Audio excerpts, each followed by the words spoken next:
Yeah, Mary Kai, for weeks we've been asking the Department of Juvenile Services for more information about the actual intake process. And now we're getting a look at the form used by those intake officers themselves. But legal experts say that the form actually leaves a lot of room for subjective decisions.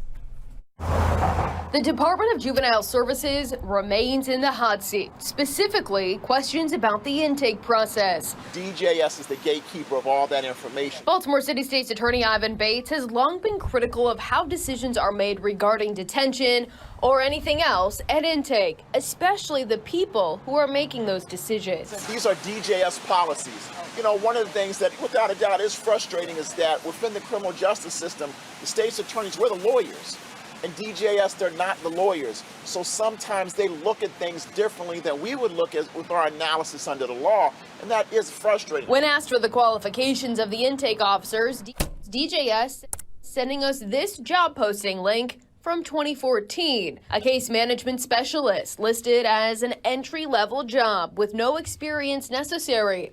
The salary range, $33,000 to $53,000 annually. After days of questions to DJS, Fox 45 News obtaining a copy of the Detention Risk Assessment Instrument. It's the form used by intake officers to determine the risk of the juvenile in question. The problem in the juvenile system that I think the public is becoming aware of is unlike the adult system, where public safety is one of the considerations, meaning are you a risk to the public if we don't detain you? That is not a consideration on the juvenile form. Baltimore area defense attorney Jeremy Eldridge says not only does the public safety not factor into the decisions made by intake officers, the categories of crimes are not consistent.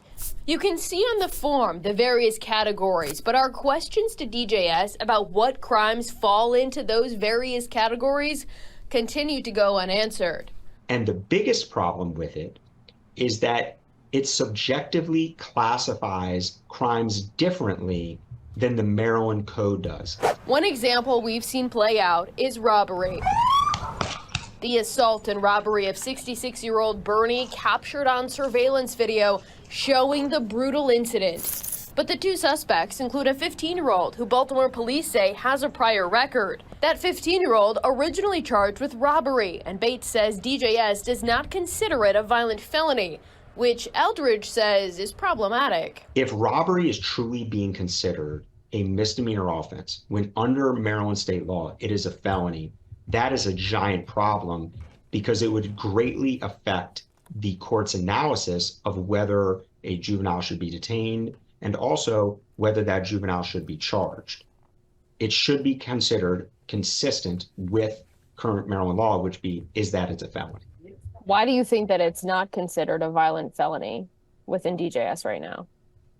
Unfortunately, DJS has decided to create their own perspectives, frankly, not unlike Marilyn Mosby used to regarding the legality or lack thereof for marijuana.